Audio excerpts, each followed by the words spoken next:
Punta muna ako saglit ng bangko kasi alam nyo na, sahod day ngayon. So kapag sahod day, kailangan withdraw na agad yung pera para mahawakan man lang saglit. So sabi niya po babayaran niya daw po yung ano. Magkano ba to? Joke lang. Oo, nagpabili kasi ako kay Aya talaga ng ano.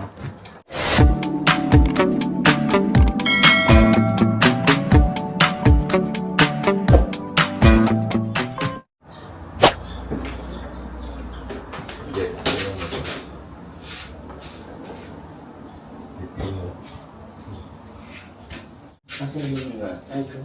Saan nahuli yan? Ingat ha, pagpasok. Opo. Pasok na si Kuya AJ. Init.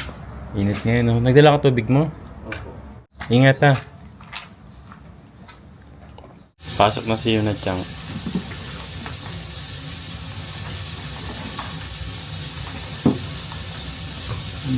Ah. Ano naman? Kyoma din na lang ba sila? Mm-mm. Oh, ashtakara. Natsuyasumi desu.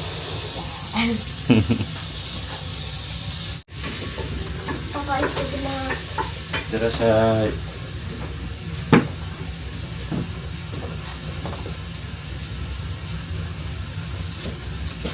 Magandang araw po. So pumasok na sila Yuna Chang sa si Kuya AG. Tapos si Mama Aya pumasok na rin sa trabaho. Ayan, meron lang din akong gagawin. Itong blood glucose monitoring system po. Di bali pang check po to ng blood sugar. So dahil nga po kami ay may lahing diabetes from kay Lola Leticia saka sa mama ko, meron silang diabetes. So lahi na po ata namin kaya nag-iingat din ako. So bumili ako nito. Actually matagal ko nang nabili itong pang test ng blood sugar. Hindi naman siya kailangan araw-araw din gamitin. Paminsan-minsan ginagamit ko na siya. Binilang ko rin sila lola nito sa kasi mama para ma-check din nila yung blood sugar nila kung tumataas ba o bumababa. Ayan. Kasi masamang tumaas ang blood sugar natin. Papakita ko sa inyo to kasi ito yung indicator card kung saan malalaman mo kapag nag-check ka ng blood mo tapos makikita kasi rito kung gaano kataas yung sugar mo. Pag katulad nito, pag kulay pink, low lang siya. Pag pasok siya sa kulay blue, normal, borderline, sa green, tapos sa blue, high. Tapos pag sa dilaw naman, pumasok yung points mo, nasa dangerous ka na. Napanood ko kasi rin last time, si Sam Milby. Makikita niyo physically fit naman si Sam Milby.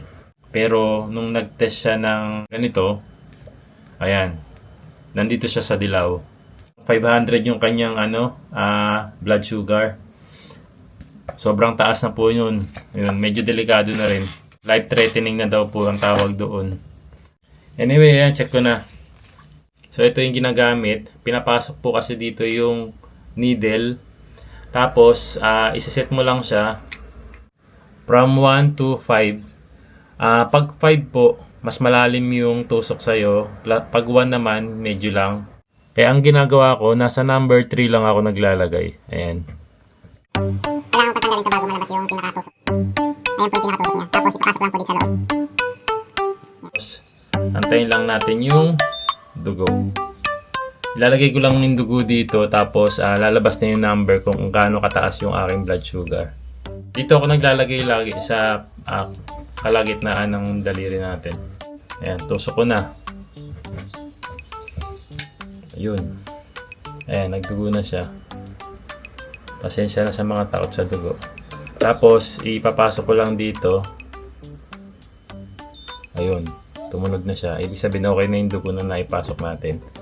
6, 5, 4, 3, 2, 1. Ayan, di bali ang aking blood sugar is 5.2. O ibig sabihin, dito tayo pumasok sa normal. Nasa blue tayo. Nasa gitna tayo ng normal. Ibig sabihin normal pa naman tayo. Hindi mataas yung sugar ko, kaya yun safe naman. Mag-iingat pa rin siyempre kahit na ganung nakita nating normal, kailangan mag-ingat pa rin sa kinakain. Saka kung magte-test po pala kayo ng ganito, siguraduhin niyo po na wala pa kayong iniinom na tubig, wala pa kayong kinakain sa umaga. Ayan. Kasi mamaya kumain ka ng matamis, sobrang matamis, tapos nag-test ka nito, ayun, sobrang taas, nagulat ka pa. Ayun, kaya dapat walang laman yung tiyan mo, walang ininom, walang kinain bago mag-test. Ayun, dahil nakapag-test na ako, kakain na ako. Kailangan ko nang uminom ng kape, pampagising. Ayan, kain tayo. Almusal ko, meron tayong kanin dito. Meron tayong salad, saka salmon. Salad.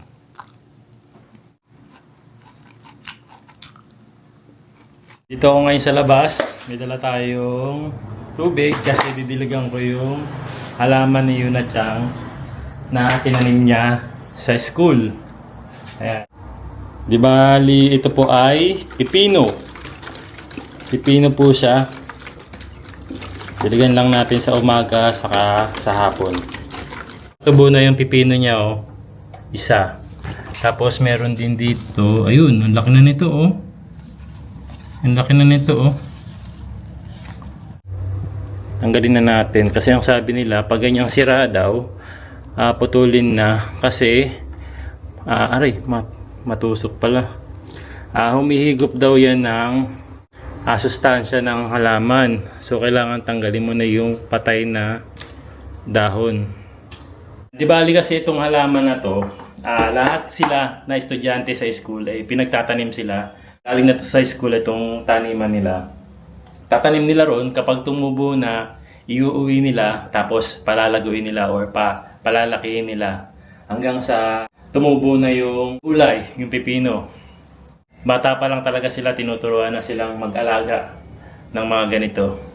Binibigyan sila ng responsibility. Ito kasi sila mismo yung nagtanim niya mula buto hanggang sa lumaki yan. Meron din nga pala akong gagawin dito. Ito, labas na natin to. Ayan.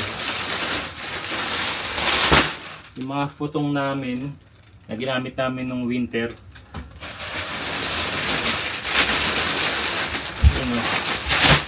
So dahil malalaki kasi siya, naisip ko na bumili ng bagong ganito. Kasi nasira na to, nabutas na eh. Ito kasi kapag nilagay mo rito, pwede mo siyang i-vacuum para maging manipis yung putong, tapos magkasya dun sa cabinet. Eh hindi ko na magawa to kasi nga dahil sira na tong plastic. Ginawa ko, bumili ako ng bagong plastic. Ayan, bumili ako ng bagong plastic. Para dito for 200 yen, nabibili sa Daiso. Pero 200 yen siya. So ang gagawin ko, lipat ko na rito, tapos babacuum ko na siya para magkasya dun sa cabinet.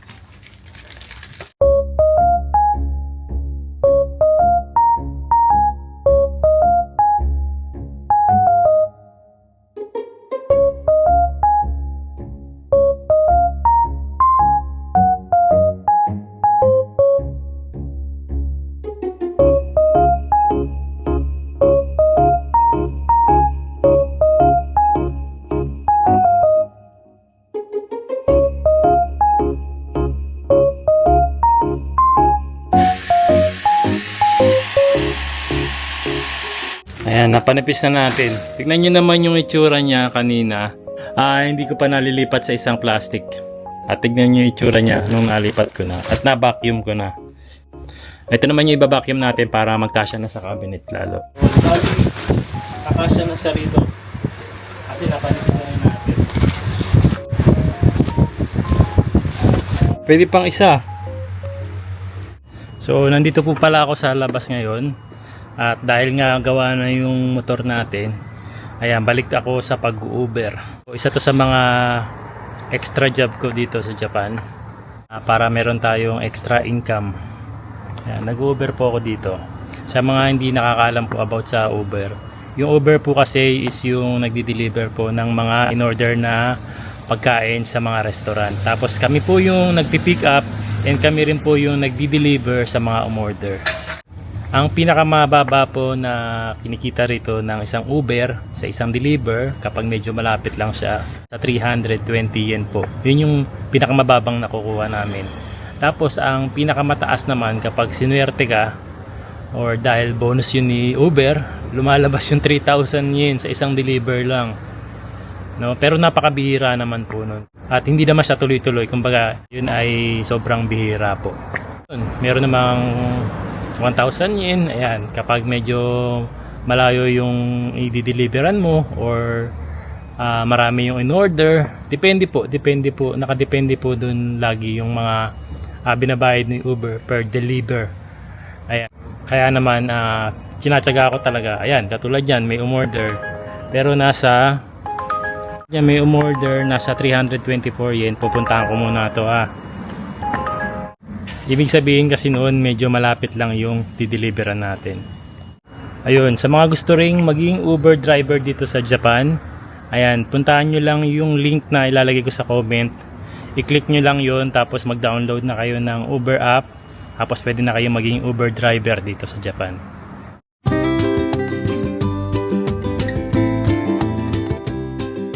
After kung makapaghatid nung deliver natin ng Uber, punta muna ako saglit ng bangko kasi alam nyo na, sahod day ngayon. So kapag sahod day, kailangan withdraw na agad yung pera para mahawakan man lang saglit. Tapos aalis na uli siya kasi magabayad na tayo ng mga bills. Yan, nabalitaan nyo ba? Kasi nabalitaan ko na nung July 3 daw ay naglabas ng bagong pera ng Japan or banknotes. So iniba nila yung 1,000, 5,000 yen saka 10,000 yen. Ayun, tatry kong makakuha dito sa bangko kasi mag-withdraw ko. Tingnan ko kung pwede ako mag-withdraw na ang makukuha ko is bagong pera na. Ayan, subukan natin para mapakita ko rin sa inyo. はい、わかりました。123番でまたお呼びしますね。はい、はい。 Ayan, bahay na tayo.